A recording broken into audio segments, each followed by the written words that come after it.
조용히 기도하심으로 예배를 시작하시도록 하겠습니다.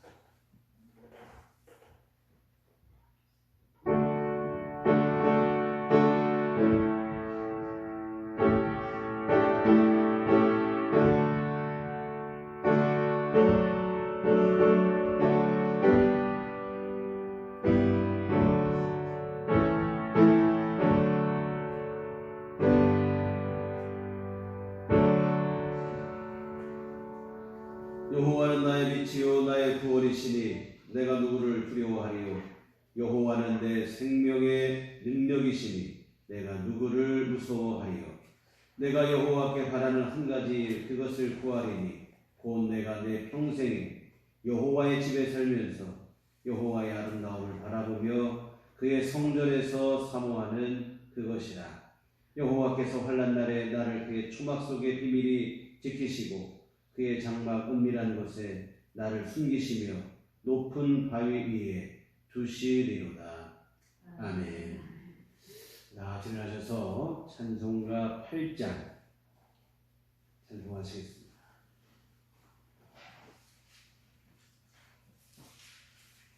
찬송가 8장 함께 찬송하시겠습니다.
전능하사 천지를 만드신 하나님 아버지를 내가 믿사오며 그의 아들 우리 주 예수 그리스도를 믿사오니 이는 성령으로 잉태하사 동정녀 마리아에게 나시고 본디오 빌라도에게 고난을 받으사 십자가에 못 박혀 죽으시고 장사한 지 사흘 만에 죽은 자 가운데서 다시 살아나시며 하늘에 오르사 전능하신 하나님 우편에 앉아 계시다가 저리로서 산 자와 죽은 자를 심판하러 오시리라.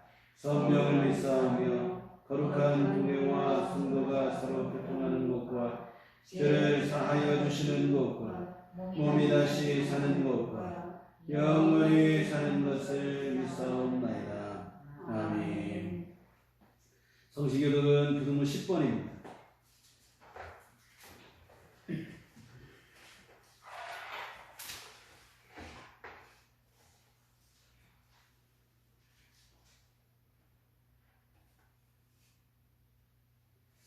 하나님이여 나를 지켜주소서. 내가 주께 피하나이다.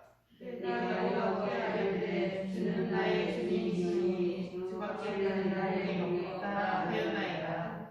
땅에 있는 성도들은 존귀한 자들이니 나의 모든 즐거움이 그들에게 있도다. 다른 시댁에 예물을 드리는 자는 괴로움이 더할 것이다. 나는 그들이 드리는 피의 전제를 드리지 아니하며 내 입술로 그 이름도 부르지 아니하리로다. 여호와는 나의 산업과 나의 잔의 소득이시니 나의 분깃을 지키시나이다. 내가 주로 세워준 구역은 아름다운 곳에 있으며 나의 기업이 실로 아름답도다. 나를 훈계하신 여호와를 송축할지라. 밤마다 내 양심이 나를 구원하도다. 내가 여호와를 항상 내 앞에 모시며 그가 나의 오른쪽에 계시므로 내가 흔들리지 아니하리로다. 아멘. 성경은 장로가 1장입니다.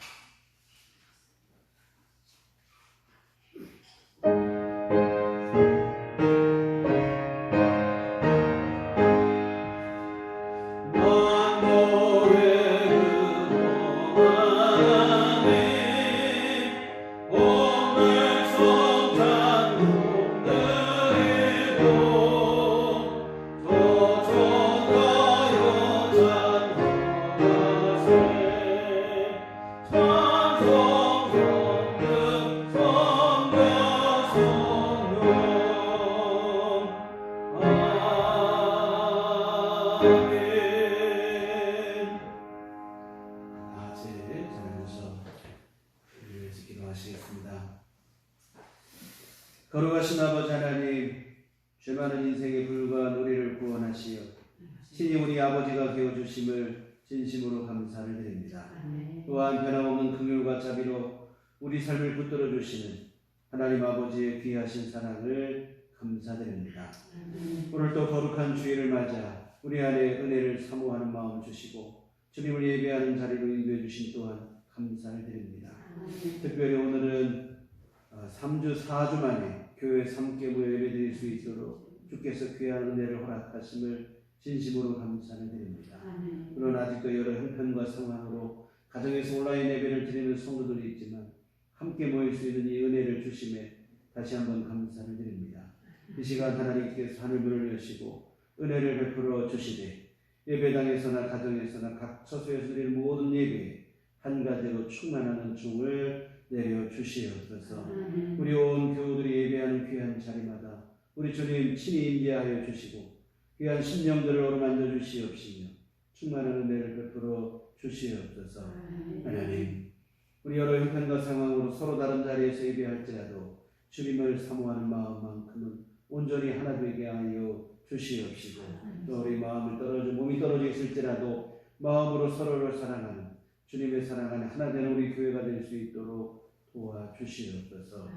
하나님 아버지, 이 시간 또 주 앞에 간절히 구하기는 전염병으로 고생하는 이 땅을 주께서 긍휼히 여겨 주시옵소서. 하나님, 근데 전염병도 문제지만 이로 인해 서로 분노하고 증오하는 일들까지 벌어지고 있어서 안타까운 상황입니다. 하나님, 이념의 갈등이 전염병으로 인해 더욱 증폭되는 현상이 벌어지고 있는데 하나님, 더욱 안타까운 것은 그 중심에 교회가 있다고 하는 사실입니다. 세상의 분열을 화합해야 할 교회가 오히려 분열의 중심에서 논란을 가중시키고 있는 형국입니다. 하나님이여, 분열된 이 나라를 긍휼히 여겨 주시옵소서. 특별히 이 땅의 교회들을 긍휼히 여겨 주시오. 우리 주님의 사랑으로 하나 되게 하여 주시옵소서. 그리하여 세상을 주님의 사랑으로 품게 하여 주시옵시고 하나님 둘로 나뉘어진 세상을 봉합하게 하시고 화해되게 하시고 그 가운데 세상의 소망으로 자리 잡는 교회가 될 수 있도록 주께서 도와 주시옵소서. 아버지 하나님, 우리들 교회, 우리 온 교우들 가정에도 주님께서 함께 하시기를 이 시간 기도합니다. 하나님께서 도와주시옵시고 믿음으로 하나 되게 하시며 날마다 성숙한 믿음으로 자라나게 하여 주시옵소서. 귀한 가정마다 심령마다 주님께서 보호하시고 늘 풍성한 은총을 내려주시어 하나님 도우신 가운데 평강을 누리게 하시고 성령 충만한 가운데 믿음으로 살게 하여 주시옵소서. 하나님 주께서 모든 발걸음을 인도하시고 모든 계획과 또한 아버지 하나님 결정을 주께서 함께하여 주시어 선하고 복된 일로 인도하여 주시옵소서.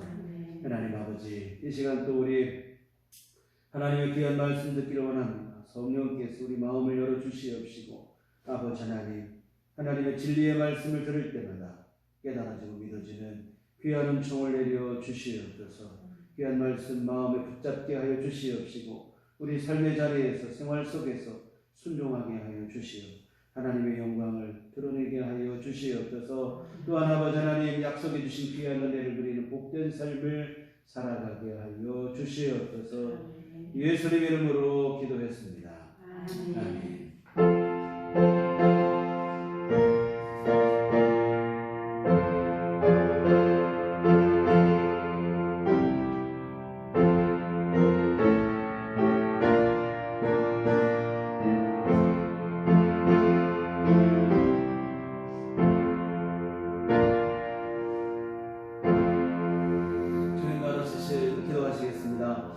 하늘에 계신 우리 아버지여, 이름이 거룩히 여김을 받으시오며 나라의 마옵시며 뜻이 하늘에서 이룬 것 같이 땅에서도 이루어지이다. 오늘날 우리에게 일용할 양식을 주옵시고 우리가 우리에게 죄 지은 자를 사하여 준 것 같이 우리의 죄를 사하여 주옵시고 우리를 시험에 들게 하지 마옵시고 다만 악에서 구하옵소서. 대개 나라와 권세와 영광이 아버지께 영원히 있사옵나이다. 아멘. 이 시간 보여주신 하나님 말씀은 구약성경 창세기 46장 1절부터 7절까지 말씀. 제가 가지고 있는 성경은 구약성경 73쪽에 기록되어 있습니다. 창세기 46장 1절에서부터 7절까지 말씀 함께 보시도록 하겠습니다. 제가 대신 묵묵해드리겠습니다. 이스라엘이 모든 소를 이끌고 떠나 브엘세바에 이르러 그의 아버지 이삭이 하나님께 희생 제사를 드리니 그 밤에 하나님이 이상 중에 이스라엘에게 나타나 이르시되 야곱아 야곱아 하시는지라. 야곱이 이르되 내가 여기 있나이다 하매 하나님이 이르시되 나는 하나님이라 네 아버지의 하나님이니 애굽으로 내려가기를 두려워하지 말라. 내가 거기서 너로 내 큰 민족을 이루게 하리라. 내가 너와 함께 애굽으로 내려가겠고 반드시 너를 인도하여 다시 올라올 것이며 요셉이 그의 손으로 내 눈을 감기리라 하셨더라. 야곱이 브엘세바에서 떠났으니 이스라엘의 아들들이 바로가 그를 태우려고 보낸 수레에 자기들의 아버지 야곱과 자기들의 처자들을 태우고 그들의 가축과 가나안 땅에서 얻은 재물을 이끌었으며 야곱과 그의 자손들이 다 함께 애굽으로 갔더라. 이와 같이 야곱이 그 아들들과 손자들과 딸들과 손녀들 곧 그의 모든 자손을 데리고 애굽으로 갔더라. 우리 주님의 은총과 평강이 교회 여러분과들 함께 하시기를 기원합니다. 보도에 의하면 국가 트라우마 센터의 코로나 관련 상담 건수가 8월 21일을 기준으로 무려 40만 건이 넘었다고 합니다. 특히 2차 대유행 이후 상담 건수가 급격하게 증가를 했다고 하는데요. 코로나가 장기화가 되고 재확산이 반복되다 보니 국민들이 우울감과 무기력, 이제는 이것을 넘어서 분노를 표출하는 일들까지 속출하고 있습니다. 일명 이것을 코로나 앵그리 현상이라고 하는데 이런 현상이 얼마나 심각한지 방역 당국에서는 요즘 들어 심리 방역이라는 말을 심심치 않게 사용합니다. 코로나도 막아야 되겠지만 코로나로 인해서 사람들이 겪고 있는 심리적 우울감이나 분노도 치유해야 된다. 뭐 이런 얘기가 되어지는데요. 정말 코로나 관련 뉴스를 볼 때 뭐 인류의 그 일부의 이기적이고 무책임한 일탈을 볼 때 이 허탈감을 넘어 분노가 일어날 때가 있어요. 특히 2차 재확산의 경우 상당 부분 교회에서 감염이 됐는데, 그런데 참 더 문제는 사과를 해도 모자랄 한국에 음모론을 주장하는, 오히려 자신들이 피해자인 것처럼 행세를 하고, 이런 비상식적인 모습의 사람들은 교회에 대해서 국민들은 반감을 갖게 되고, 이 교회는 위험하고 예배도 위험하다, 뭐 이런 인식을 갖기 시작해요. 사실 여러분, 방역 수칙을 준수하며 드리는 정상적인 예배에서는 지금까지 확진자가 왔어도 감염된 적이 없어요. 그런데 지금 국민들은 이 일부의 일들만 보고 모든 교회 위험하고 모든 예배 위험하다, 이런 인식을 갖고 있어요. 결국 지난주까지 우리가 비대면 예배를, 현장 우리 예배당에 드린 예배가 금지되고 뭐 이런 일까지 있었습니다. 이와 같은 교회에 대한 국민 여론이 최악의 지경에 이르렀습니다. 그런데 또 우려스러운 것은 이런 틈을 역으로 이용하는 자들까지 있다는 거예요. 바로 신천지 이단들인데요. 자신들이 1차 대유행 당시 잘못했다, 사과를 하고 치료자들을 모아서 대량으로 혈장을 공여하고 방역에 적극적으로 협조를 하고 있는데, 물론 이게 순수한 의도가 아니에요. 교회가 비난받는 틈을 노려서 여론을 반전시키려고 하는 불순한 의도입니다. 근데 문제는 이런 뻔한 전략이 먹힌다고 하는 사실이에요. 불순한 의도라는 것은 알지만 어쨌든 협조라도 하는, 신용이라도 하는 모습에 사람들은 그래도 적반하장인 교회보다는 신천지가 더 낫다, 이런 말까지 하는 거예요. 이 천만한 일이 아닐 수 없습니다. 가정을 파괴하고 사회를 혼란스럽게 하는 신천지 이단보다도 교회가 더 악하다는 평가를 받는 지경이 됐으니, 여하튼 이런 일들을 생각하면 하나님 앞에 송구스럽고, 또 그런 모습을 볼 때마다, 관련 뉴스를 볼 때마다 분이 나는 거예요. 분노가 일어나죠. 이 코로나 앵글이라는 말이 실감이 나요. 근데 여러분, 지지난주 새벽기도 시간에 교회에서 기도를 하는데 갑자기 그런 생각이 마음에 들어요. 뭐 이런 일 때문에 분노하고 화를 내고 그들을 증오하고, 이것이 능사인가, 옳은 일인가, 이것 때문에 혹시 놓치고 있는 것은 없나, 그런 생각이 들어요. 생각해보니까 나도 모르는 사이에 심령이 너무 완악해지고 강팍해지는 거예요. 신경질적이고 쉽게 분노를 하고, 이 분노를 넘어 때로는 어떤 때는 그들을 향해 저주의 말까지 서슴지 않는 거예요. 생각해보니까 영적으로 완전히 마이너스라 이 말이에요.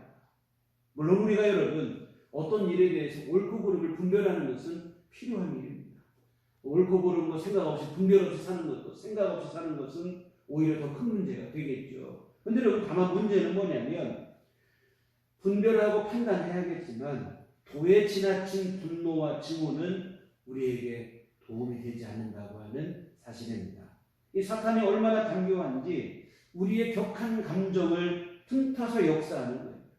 분노의 감정, 이런 증오의 감정을 부추겨서 우리 심령을 강팍하게 만들고 서로 분열하게 하고 분쟁하게 하고, 이렇게 한다는 겁니다. 여러분, 지금 한국 사회는 이념 간의 갈등과 분열이 참 심각한 문제입니다. 결이 너무 다르다 보니까 대화도 안 되고 양보도 안 되고 합치도 안 되고 오직 그냥 대립뿐이에요. 그런데 더 안타까운 일은 이런 갈등 양상이 교회로까지 침투했다고 하는 사실이에요. 정치적 이념을 교회 안까지 끌고 들어온 탓에 교회까지 진보, 보수로 나뉘어 분열하고, 신앙마저도 이념화되고 있고, 교회가 정치 집단화되고 있고, 정말 이거 우려스러운 일입니다. 물론 신앙인도 이 땅에 두 발을 딛고 살고 있으니 당연히 정치적 판단과 이해가 필요하겠죠. 우리가 한 국민으로, 시민으로서 정치와 무관할 수 없어요. 그런데 문제는 여러분, 개인의 정치적 판단을 그것을 가지고 신앙에 너무 결부시키고 사실은 여러분 우리가 신앙적 판단으로 성경적 관점으로 세상을 바라봐야 돼요. 근데 지금 거꾸로 됐어요. 정치적 판단과 이념의 기준으로 신앙마저 재단하는 일들이 일어나고 있습니다. 더 문제는 자신과 다른 판단과 생각을 가진 이들을 향해서 신앙도 없는 것처럼 매도를 하고 정죄까지 하고 그런다고 하는 사실 여하튼 지금 한국 사회도 그렇고 한국 교회도 그렇고 갈등하고 분쟁하는 게 참 큰 문제입니다. 코로나도 어려운 문제이긴 하지만 사실 이런 갈등과 분열이 더 근본적인 문제인 것 같아요. 마귀에게 속고 있습니다. 정말 십자가 복음 안에서 연합하여 세상의 빛과 소금이 되어야 될 교회, 이 교회들끼리 분열하고 분쟁합니다. 이 적군하고 싸워야 되는데 아군끼리 싸우는 꼴이에요. 십자가 사랑으로 품어야 될 세상을 향해서도 오히려 분노하고 증오하고 이 사탄에게 완전히 농락당하고 있는 형국인들이요. 이렇게 분열하고 분쟁하는 사이에 지금 교회는 점점 뭘 잃어가고 있는가? 십자가 정신을 잃어가고 있습니다. 사랑이 사라지고 있습니다. 여러분 십자가 첨탑만 높다고 교회가 되는 게 아니라 사실은 십자가 정신을 우리 마음속에 깊이 새겨야 진짜 교회가 되고 성도가 되어지는 줄 믿습니다. 저는 정말 우리 정치적 이념과 판단으로 신앙을 재단하는 일을 멈춰야 돼요. 신앙이 이념화되고 교회가 종교 집단화되는 일들을 멈춰야 됩니다. 지금은 누구를 할 거 없어요. 서로에 대한 감정이 고조될 대로 너무 고조돼서 쉽게 분노하고 증오하는데 안 될 일입니다. 우리 감정과 격앙된 이 감정을 가라앉히고 조용히 주님의 십자가를 바라봐야 될 때가 아닌가 생각을 합니다. 좀 고요해졌으면 좋겠어요. 그래서 그럼 뉴스에 나오는 거면 보고 또 그것 때문에 화가 나고 분노하고 또 그쪽에 또 동조하는 사람도 있고 또 반대하는 사람도 있고 여러 가지 하는데요. 여러분 세상 인간적 논리뿐이 아무것도 없습니다. 우리가 조용히 기도하며 주님 바라보시는 게 더 필요한 일일 줄 믿습니다. 예수님의 십자가 사랑 우리 마음에 새기고 그리하여 교회가 세상의 갈등과 분열을 봉합하는 세상의 소망이 될 수 있는 정말 세상의 빛과 소금이 되는 그런 교회가 되고 우리 온 교우들이 되어졌으면 좋겠습니다. 지난주 우리는 믿음의 확장에 대해서 함께 은혜를 나눴어요. 하나님은 언제나 신실하신 분으로 우리 삶을 지키시며 은혜로서 함께 하신다는 말씀을 드렸습니다. 다만 문제는 우리의 믿음입니다. 하나님의 신실하심과 자비하심을 전적으로 신뢰할 수 있는 믿음이 우리에게 있습니다. 이 믿음만 분명하다면 언제나 신실하신 하나님과 동행할 수 있고 또 그 하나님이 주신 은총을 누리는 복된 삶을 우리가 살아갈 수 있어요. 그러므로 정말 우리에게 중요한 것은 믿음입니다. 금보다 귀한 게 믿음. 찬송가 가사 지난주도 말씀드렸는데 금보다 귀한 믿음은 참복의 대도다 했는데요. 무엇보다 가장 귀한 것이 믿음인데 근데 이 믿음이 가만히 있으면 저절로 그냥 막 자라고 생기고 그러는 게 아니에요. 지난주에 믿음의 확장을 위해서 우리가 해야 될 일들을 세 가지를 말씀드렸어요. 복습하는 마음으로 잠깐 말씀드리면 첫째는 말씀입니다. 믿음은 들음에서 난다고 그랬어요. 진리의 말씀을 들을 때 믿음이 자라게 됩니다. 또 그리고 이 진리의 말씀을 기초로 해야 우리 믿음이 건전하고 올바른 믿음이 될 수 있습니다. 둘째, 기도라고 했어요. 우리가 구해야 될 게 참 많죠. 그러나 우리가 진짜로 구해야 되고 정말로 구해야 될 것은 믿음입니다. 믿음만 온전해진다면 다른 건 사실 문제될 게 없어요. 우리 믿음의 확장을 위해서 기도하시고 세 번째, 이미 받은 은혜를 감사할 때 우리 믿음이 자란다고 했어요. 사실은 여러분 받은 은혜를 감사할 줄 아는 것 그 자체가 사실은 믿음입니다. 우리가 여러분 은혜를 잊어버리기 때문에 믿음이 사라지는 거예요. 받은 은혜를 진심으로 감사할 때 오늘 우리의 믿음이 더욱더 자라게 되고 또한 그리고 우리가 어떤 문제를 만날 때 믿음이 약해질 때도 있는데요. 문제를 볼 게 아니라 과거에 이미 나에게 베풀어 주신 주님의 은혜를 기억하세요. 그리고 그 은혜의 하나님 지금도 나와 함께 하시고 오늘의 당면한 이 문제도 주님의 은혜로 내가 승리할 것을 기대하는 믿음. 이게 진짜 믿음이고 이렇게 우리의 믿음이 자라게 됩니다. 오늘 또한 우리의 믿음이 언제 분명해지게 되는지 함께 은혜를 나누려고 하는데요. 우리에게 믿음은 언제 생기는가? 오늘 말씀에서는 함께 나눌 이 주제가 참 중요한 주제인데요. 역설적이긴 한데요. 뭐냐면 자기 자신에 대한 실망과 절망이 우리의 믿음의 시작점이 된다고 하는 사실입니다. 여러분, 자신에 대한 실망을 경험해야 우리가 온전한 믿음이 돼요. 자신에 대해서 실망하지 못하고 여전히 믿을만하고 기대를 갖고 미련을 갖고 있으면 믿음이 온전할 수가 없어요. 여하튼 우리가 자신에 대한 실망이 될 때 그때 믿음이 온전하게 되는데 근데 타락한 인생이 이 얼마나 교만한지 모릅니다. 웬만해서 믿음이 안 됩니다. 연약한 인생에 불과한 자신을 하나님으로 착각하고 자기를 믿고 살아가는 여러분, 하나님을 향한 진정한 믿음은 자신에 대한 실망이 시작됩니다. 무능하고 제약된 자신의 실체를 정확하게 깨닫고 절망을 경험할 때 비로소 하나님에 대한 믿음이 생기게 되는 것입니다. 오늘은 이 야곱의 삶을 통해서 이 사실을 한번 좀 확인해 보려고 합니다. 야곱은 우리 잘 아시는데요. 참 아쉬움이 많이 남는 사람이죠. 오늘 본문 말씀처럼 하나님 앞에 일찍이 믿음으로 나갔다면 이 야곱은 진즉에 하나님의 복을 누리는 삶을 살 수 있었던 사람입니다. 사실 야곱은 나기 전부터 복받기로 약속된 사람이었어요. 야곱의 아버지는 이삭이고 그의 부인이 리브가인데 이 쌍둥이를 임신을 했습니다. 그런데 이 쌍둥이가 어머니 뱃속에서 얼마나 싸우는지 몰라요. 서로 경쟁을 하는. 이 싸움이 얼마나 심했는지 이 이삭이 도대체 이거 어떻게 해야 됩니까? 하나님께 기도를 다 했을 정도예요. 하나님께 기도했더니 하나님이 뭐라고 말씀하시냐면 창세기 25장 23절에 여호와께서 그에게 이르시되 두 국민이 내 태중에 있구나. 두 민족이 내 복중에서부터 나누이리라. 이 족속이 저 족속보다 강하겠고 큰 자가 어린 자를 섬기리라.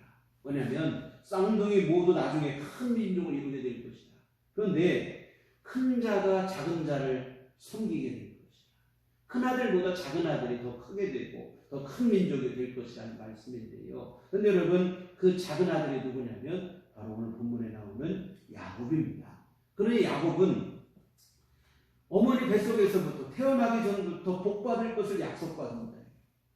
이제 하나님 앞에 믿음으로 살기만 하면 돼요. 그런데 그러면 얼마든지 하나님의 복을 누리게 되어 있습니다. 근데 야곱이 얼마나 강팍한지 마음이 완고한지 하나님을 믿지를 못해요. 하나님께서 나를 복되게 하실 것을 믿고 믿음으로 나가야 되는데 그러지를 못해요. 자기 꾀를 믿고 살아갑니다. 자기 욕심을 갖고 살아가요. 그래서 얼마 되지도 않는 자기 꾀를 붙잡느라고 하나님 믿지 못하는 거예요. 인간적인 수단과 방법에 전적으로 의존해 살아갑니다. 물론 간간히 하나님을 찾지 않은 것은 아니에요. 하나님을 구하긴 합니다만 전적인 신뢰가 아닙니다. 여하튼 야곱은 자기 욕심, 자기 꾀를 믿고 살아가는 사람이었어요. 근데 그렇게 산 결과 어떻게 되는가? 하나님께서 약속해 놓은 복, 하나님이 이미 나기 전부터 약속해 놓은 그 복에 가까이 다가가는 게 아니라 주변을 빙빙 도는 인생이 되고 말아요. 자기 꾀를 갖고 뭔가를 얻은 것 같은데 사실은 하나님께서 준비해 놓으신 복을 누리지를 못한다 이 말이에요. 자신은 나름 열심히 산다고 살았어요. 근데 그 반대라 이 말이에요.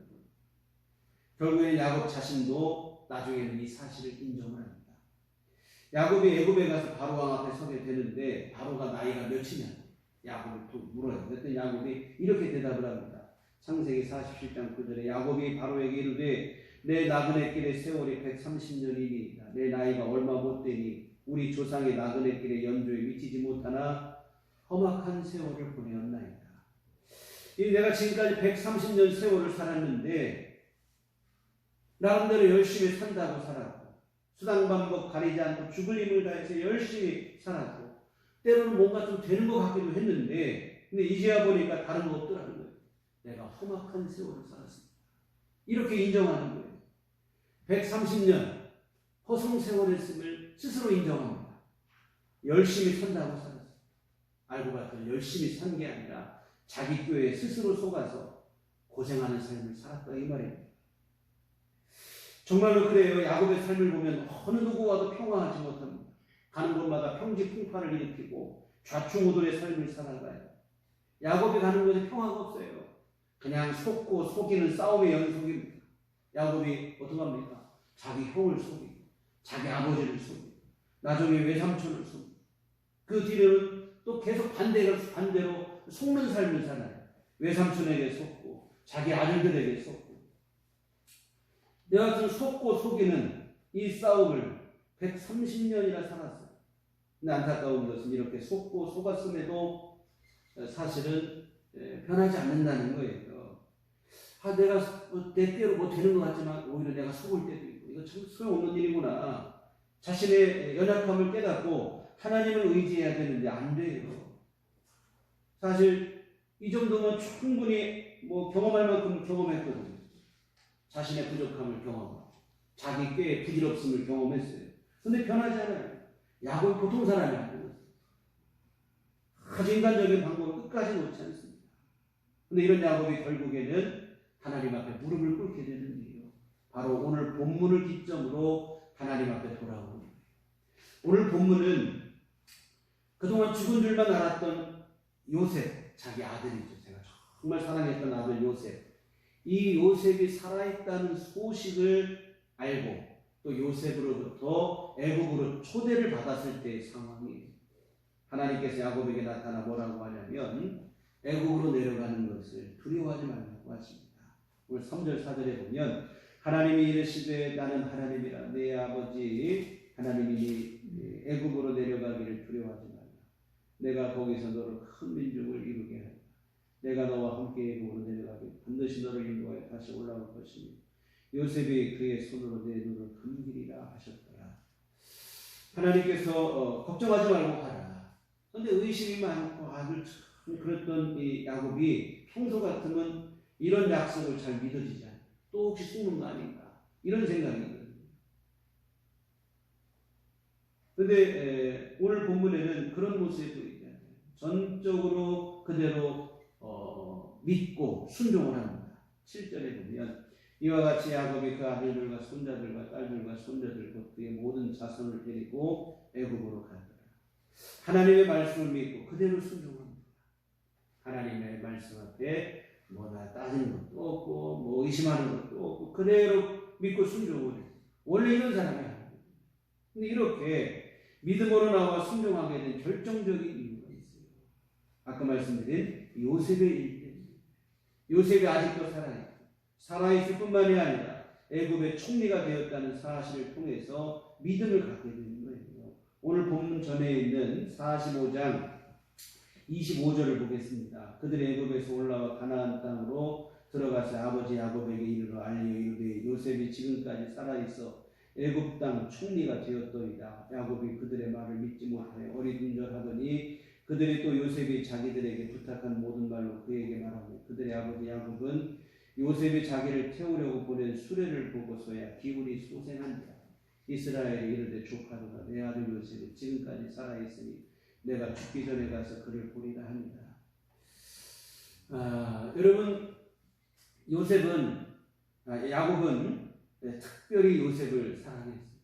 그래서 그 요셉을 옆에다 끼고 돌며 어떻게든 지켜보려고 그를 보호하려고 노력을 했습니다.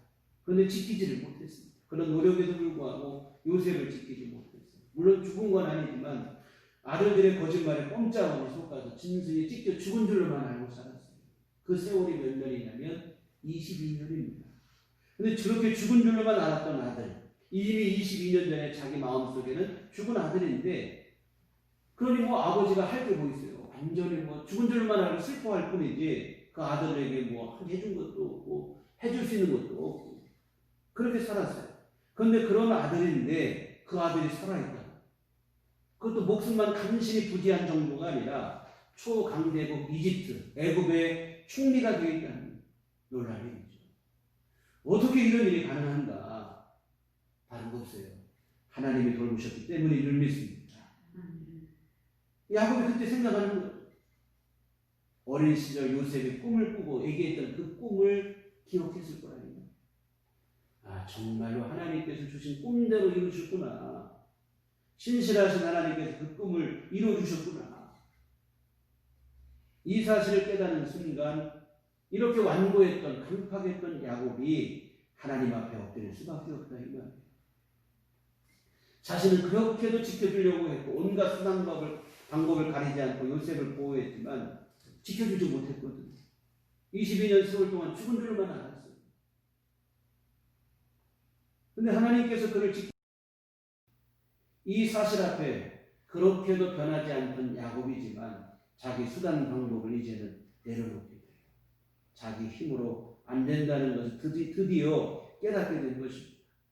하나님께서 도우셔야만 살 수 있는 인생임을 이제야 깨달은 130년을 돌고 도는 후에야 깨달은 자기의 부족함을 깨닫고 하나님이시야만 된다는 사실을 드디어 깨닫게 된 것이고 드디어 믿음의 눈이 열리게 되어진 줄 믿습니다. 여러분, 자신에 대한 실망, 내가 믿고 살았던 것에 대한 절망을 처절하게 경험을 해야 그때 비로소 우리 안에 하나님을 향한 믿음이 생기는 줄 믿습니다. 여러분, 아직도 내가 믿어지십니까? 속고 속으면서도 여전히 자신에 대한 기대와 미련을 놓지 못한다면 믿음은 영원하다 이 말이에요. 진짜 믿음 앞에 이르지고 내 힘의 무기력함, 내 능력의 무력함, 내 지혜의 무지함, 내 경험의 무익함, 이것을 우리가 깨닫고 자신의 실체를 정확하게 깨달아야 자신에 대해서 실망을 해봐야 하나님을 향한 믿음이 생기게 되어질 줄 믿습니다. 내 힘으로 안 된다는 것을 그냥 처절하게 경험을 해야 하나님을 향한 간절한 마음이 우리 안에 생깁니다. 사실 이게 타락한 인생의 진면목이라 이 말이에요. 오늘 야곱도 안 되는 줄 알았어요. 원체 사람이 의심도 많고 속이기도 잘하고 경쟁심도 많고 욕심도 많고 믿음이 안 들어갈 줄 알았더니 결국에는 하나님께서 이런 일을 통해서 하나님 앞에 돌아오게 하는데요. 자신에 대해 실망을 해보니까 믿음이 생깁니다. 우리나라 지성의 자랑으로 여겼던 우리나라에서 지성과 이성으로 자랑을 했던 이어령 전 장관이 있습니다. 그분도 비슷한 간증을 했어요. 사랑하는 딸 또한 가족 아주 어려운 때를 살았던 분이니까 그 가족들을 돌보기 위해서 열심히 일을 했다는 거예요. 글을 쓰는 글쟁이다 보니까 열심히 글을 썼다는 거예요. 자녀들이 어릴 때 함께 놀아달라고 해도 먹여 살려야 된다는 그 책임감으로 열심히 글만 썼다는 거예요. 그것이 딸들에게 자기 딸에게 큰 상처가 될 줄 모르고 가족을 위한다고 생각하고 최선이라고 생각하고 그렇게 했다는 거예요. 근데 이어령 전 장관의 딸 이민아 목사의 책을 보니까 어린 시절 아버지에 대한 기억을 다룬 겁니다. 아버지 등만 보고 자랐다. 아버지에 대한 추억도 없고 이것이 자신에게는 상처가 이런 얘기를 썼어요. 그런데 더 문제는 뭐냐면 이 딸이 나중에 장성을 해서 시집을 가는데 병에 걸리고 여러 또 어려움을 겪고 힘들게 지냈다는 거예요. 그런데 이 아버지는 그 딸이 시집가서 이렇게 어렵게 사는 것을 도와주지도 못했고 도와주기는커녕 아예 그런 아픔을 당하고 있다는 사실조차도 몰랐다는 말을 안 했습니다. 근데 나중에 딸이 하는 말이 이런 얘기를 하더라는 거예요. 그때 내가 정말 힘들고 어려웠는데 내가 아무도 나를 돌아보는 사람도 없고 알아주는 사람도 없었지만 내가 그때 그 어려움을 이길 수 있었다. 하늘아버지께서 나를 도와주셨다. 이런 얘기를 하더라는 거예요. 하나님이 나를 살려주시고 나를 보호해주셨기 때문에 내가 그때 그 어려움 속에 살았다. 그 말을 들을 때 이 아버지의 마음이 참담하더라는 거예요. 내가 육신의 아버지로서 가족을 위한다고 최선을 다했다고 생각을 했는데 오히려 내가 최선을 다한 일을 어린 시절 딸에게 상처가 돼. 또 이렇게 장성에서 어려움 당할 때 알지도 못하고 해준 것도 없고 도와주지도 못했는데 그런데 하늘 아버지께서 그를 지켜주시고 보호해 주셨다는 말 앞에 너무 참담하더라는 거예요.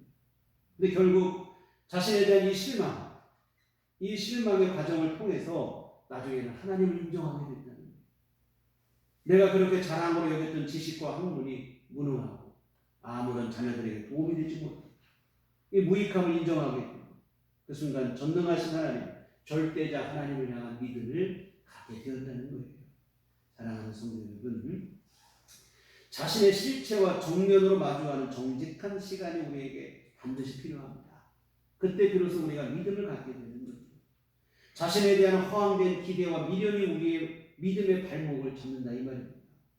내 힘으로 뭔가 될 것 같고 내가 뭔가 할 수 있을 것 같고 그 어리석은 기대와 미련의 끈을 내려놓지 못하기 때문에 믿음이 자라나지를 못해요. 여러분, 뭔가 할 수 있을 것 같고 조금 되는 것 같으면 마음속에 기대가 일어나지만 여러분 그걸 내려놓으셔야 돼요. 연약하고 무능한 존재. 이 사실을 분명히 깨달아야 믿음이 돼요. 그런데 사람이 보통 교만한 게 아니에요. 좋을 것 같다가도 조금 된다 싶으면 금방 교만해지고 내 힘으로 다 할 수 있을 것처럼 착각을 하고 내 힘으로 뭐 한 것처럼 또 우쭐거리고 그래요. 우리 저희 한번 잘 살펴봤는데요. 바벨탑 쌓을 때 보세요. 벽돌을 구울 수 있고 역청을 사용하여 그 벽돌을 더 높이 쌓을 수 있는 기술이 발전되고 나니까 하나님보다도 자기 힘이 더 강한 줄 알고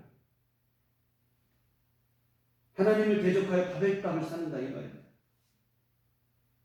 광야에서 그렇게도 하나님만 의지하고 살던 이스라엘 백성들이 출애굽한 이후 가나안 땅에 정착하고 스스로 농사를 짓고 나라를 세우고 나니까 금방 하나님 잊어버린다.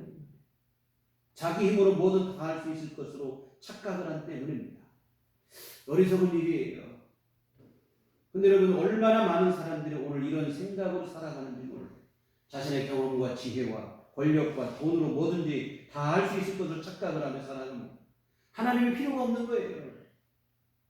오히려 하나님 귀찮다. 예수님께서 병든 자에게라야 의원이 쓸데있다는 말씀을 하셨습니다. 요즘 의료계 파업 때문에 의료 현장에 어려움이 많습니다. 수술을 받지 못하고 돌아가시는 분들도 생기기도 하는데요. 그런데 여러분 일반 국민들은 뉴스에서나 이거 듣는 얘기지 별로 체감을 못해요. 심각성을 못 느낍니다. 왜 그렇습니까? 당장 나는 병원 갈 일이 없기 때문에 그래요. 건강하니까. 아픈 사람들에게 이 문제는 심각합니다. 자신의 건강과 생명과 직결되기 때문에. 근데 하여튼 사람들이 그렇게 생각하고 스스로 나는 건강하다고 했어요. 나는 스스로 뭐든 다 할 수 있다. 그래서 하나님을 안 믿어요. 하나님이 간절하지 않습니다. 사실은 건강한 게 아니에요. 뭐든지 다 할 수 있는 것도 아니에요. 착각 속에 살다 보니까 하나님이 간절하지 않아요. 근데 여러분 모든 인생은 반드시 한계에 부딪히게 되는 날이 있습니다. 자신이 믿었던 것에 실망할 날이 반드시 와요. 그때 우리에게 필요한 게 뭐냐면 하나님을 바라보는 일인 줄 믿습니다. 자신에 대한 실망과 절망으로 그냥 좌절의 나락에 떨어지는 게 중요해요. 그렇게 해서 끝나버리면 참 이거는 패배한 인생이 돼요. 자신에 대한 실망, 그때 여러분 우리에게 손 내밀어 주시는 주님의 손길을 바라볼 수 있는 사람이 되어야 될 줄 믿습니다. 그 손길을 붙잡아. 그게 바로 믿음이라는 거예요. 여하튼 여러분 자신에 대한 실망을 저절로 경험한 이들이 하나님을 만나게 되는 은혜를 누리게 되는 줄 믿습니다. 그런데 여러분 이 믿음은 반드시 어디로까지 이어져야 되느냐? 주께서 베풀어 주시는 구원의 은혜를 믿는 믿음으로까지 자라야 될 줄 믿습니다. 이게 바로 믿음의 성장. 처음에는 내가 아파서 내가 사업에 실패를 해서 내가 또 어떤 문제가 생겨서 하나님을 붙잡는 경우들이 있어요. 이렇게 주 앞에 나오면 내 실망을 갖고 하나님을 붙잡게 되는. 근데 여기서 끝나면 안 돼요. 이것은 반드시 구원의 믿음으로까지 자라야 될 줄 믿습니다. 어디까지 가야 되느냐? 나는 이 땅에서 이것도 못하고 저것도 한계라. 이게 전부가 아니라 나는 하나님이 우리에게 요구하신 선에 이르지 못하는 죄인이 되었다는 사실을 정확하게 깨달아야 될 줄 믿습니다. 하나님의 말씀을 거울을 삼아서 자신의 추악한 실체를 정확하게 발견을 해야 돼요. 물론 이게 불편스럽죠. 고통스럽기도 하고 실망스럽죠. 내가 이거밖에 안 되는 존재였는가. 근데 다른 사람 비난도 하고 정죄도 하고 판단도 하고 알고 보니까 내가 그런 사람이거든요. 말씀하게 비춰보면 내가 더 추악한 죄인이라 이거예요. 실망스럽죠. 근데 여러분, 이 실망이 우리를 진정한 믿음으로 이르게 하는 줄 믿습니다. 자꾸 피하지 마세요. 불편하다 피할 것이 아니라 우리의 실체와 정직하게 대면해야 돼요. 하나님 말씀 들을 때 나 죄인입니다. 정직하게 인정해야 돼요. 합리화하려고 하고 변명하고 변호하고 덮으려고 하고, 여러분 이러면 믿음이 자라지 않아요. 예수님 간절하지 않습니다. 실망스럽지만 내 자신의 부족하고 연약한 모습을 정직하게 내가 스스로 인정을 해야 될 줄 믿습니다. 그 실망이 우리를 하나님께로 인도하게 될 것이고 진정한 믿음으로 서게 할 줄 믿습니다. 사실 오늘 여러분은 이런 경험을 이미 있었기 때문에 예수님의 십자가 은혜 앞에 나오신 줄 믿습니다. 믿었던 자신에게 실망, 내가 얼마나 죄인인가를 정확하게 깨닫고 그렇기 때문에 주님 앞에 나와서 주님의 은총을 붙잡고 믿음으로 서게 되어진 줄 믿습니다. 여러분 인생에서 큰 귀하고 복된 경험을 여러분이 하신 것인 줄 믿습니다. 절망을 통해 가장 귀한 복을 받게 됩니다. 그래서 여러분 감사하시고 그 믿음을 잘 지켜나가시기를 주의 이름으로 부탁을 드립니다. 다만 녹화심에 한 말씀 더 드린다면, 신앙생활을 오래 하다 보면 이 처음에 간절했던 이 간절함이 점점 느슨해지고 사라지기 쉽지 않은 거예요. 내가 별로 그렇게 대단하게 한 것도 없는데도 불구하고 자기 의를 내세우고 자기 공로를 내세우고 주님의 십자가 은혜에 대한 감사보다도 내 의를 내세우며 생생내고 나만 하는 이 정도면, 이런 생각, 자기 의, 자기 공로, 영적 교만에 빠집니다. 여러분 이것이 우리 믿음의 최대의 적이라는 사실을 여러분이 분명히 아셨으면 좋겠습니다. 예수님의 십자가 은혜 아니면 죄와 사망에 떨어질 수밖에 없는 절망적인 존재가 우리 자신임을 잊지 마셔야 된다 이 말이에요. 이게 바로 믿음이에요. 여러분 은혜로 사는 인생임을 명심하시기 바랍니다. 내가 이미 죄와 사망의 존재가 되었었다는 사실을 잊지 마시기 바랍니다. 우리 자신이 얼마나 연약하고 어리석은지를 잊지 마셔야 돼요. 자신에 대한 미련, 기대, 그래도 이 정도는 여러분 이것마저 내려놓으셔야 됩니다. 추호도 그만할 것이 없는 게 인생임을 잊지 마시기 바랍니다. 그래야 우리가 온전한 믿음 안에 서게 될 것이고 내 믿음이 흔들리지 않게 되어질 것이고 더욱더 성장하게 되어질 것입니다. 그리고 그런 믿음으로 섰을 때 여러분이 비로소 하나님의 은혜로 우리가 절망적인 존재이지만 하나님의 은혜 덕분에 소망의 삶을 살아가게 되어질 줄 믿습니다. 기도하시겠습니다. 거룩하신 나머지 하나님, 참으로 연약한 인생에 불과한 우리를 구원하시고 주께서 구원의 은총을 내려주심을 감사를 드립니다. 하나님, 그럼에도 불구하고 우리는 연약하고 죄인되고 타락한 인생임에도 불구하고 자신을 붙잡고 의지하고 기대를 갖고 미련을 품고 살아갈 때가 있습니다. 주여, 오늘 우리 안에 믿음의 눈을 열어주시오. 자신의 실망스러운 존재를 분명하게 깨닫게 하여 주시옵시고 정말 그 가운데서 실망으로 끝나는 게 아니라 우리 하나님을 바라보는 믿음의 눈이 열리게 하여 주시옵소서. 하나님 안에 소망을 품고 살아가는 삶이 되게 하여 주시옵소서. 예수님 이름으로 기도했습니다. 아멘. 찬송가 91장.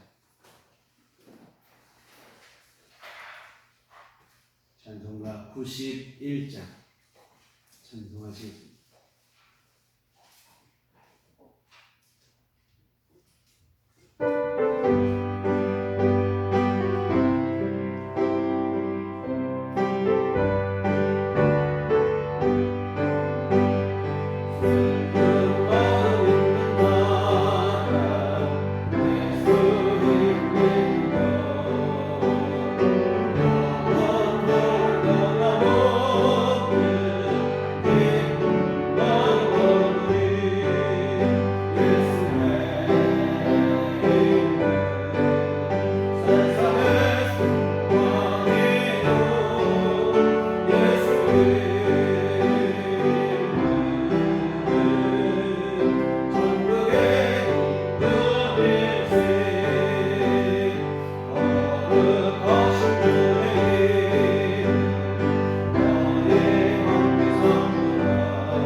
주님의 귀한 자리에 나와 함께 예배하게 하신 은혜를 감사를 드립니다. 또한 우리 삶 속에서도 주께서 날마다 동행하시고 우리 삶을 지키시고 보호하심을 감사를 드립니다. 오늘도 귀하시는 주 감사하는 주 앞에 이 헌금을 드립니다. 하나님 기뻐 받으시고 주여 이 헌금이 쓰인 곳에 하나님 권능의 손길을 베풀어 주시고 하나님의 귀한 일들을 아버지께서 이루어 주시고 더욱더 복된 일들을 이루어갈 수 있도록 은혜를 내려 주시옵소서. 아버지 하나님 정성껏 헌금을 드리고 몸과 마음과 시간을 바쳐 주님을 예배한 모든 심령들을 주님께서 기뻐받아 주시옵소서.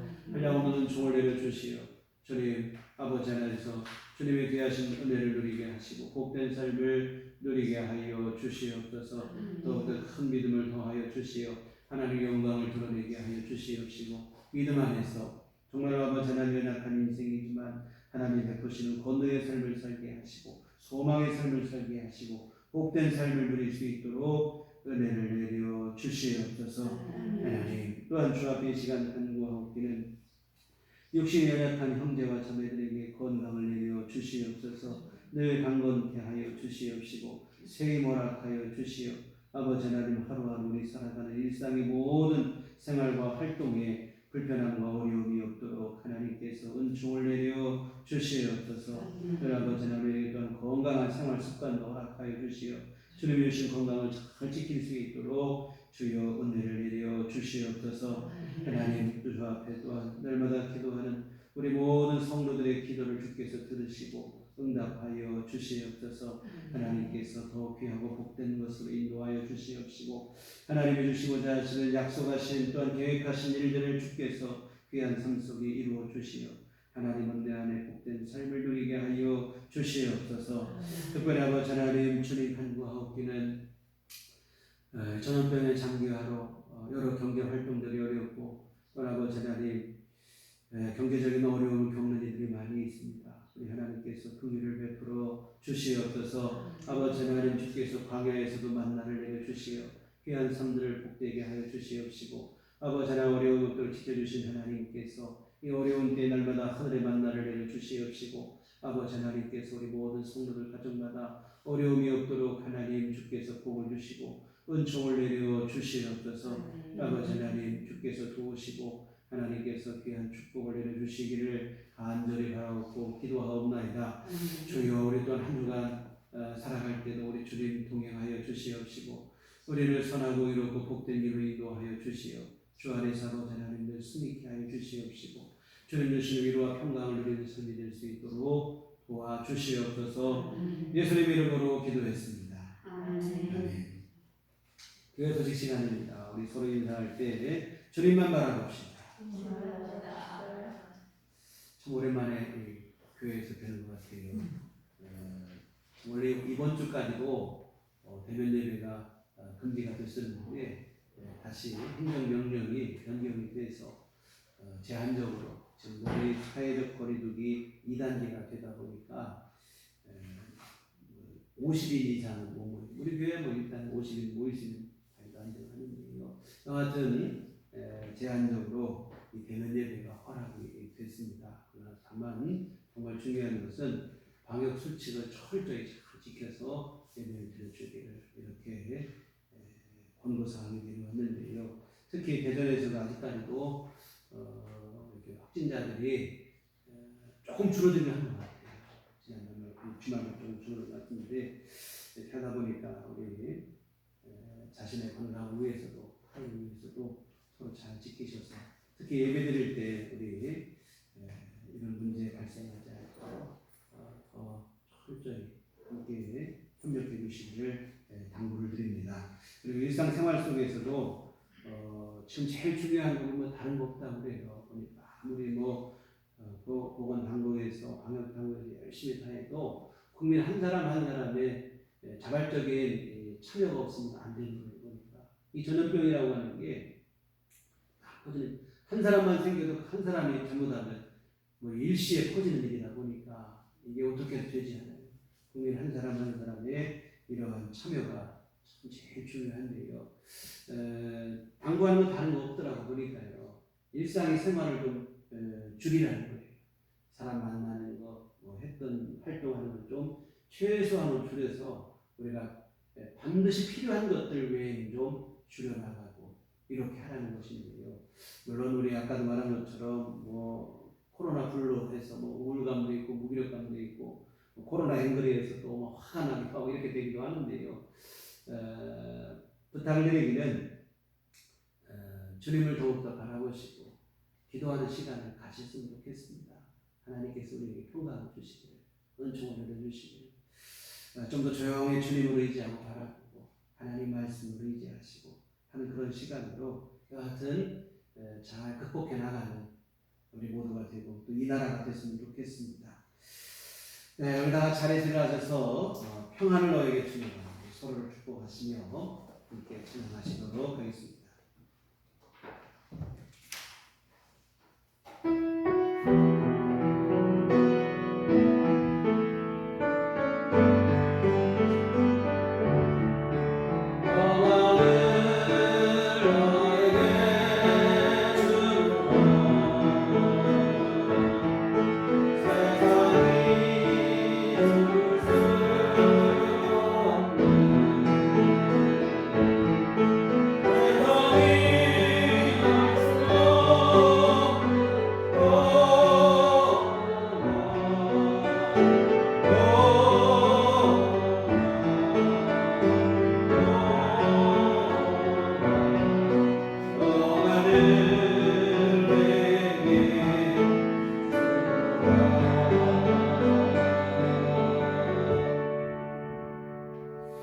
오직 성령이 너희에게 임하시면 너희가 권능을 받고 예루살렘과 온 유대와 사마리아와 땅 끝까지 이르러 내 증인이 되리라. 우리가 주의 증인이 되리이다.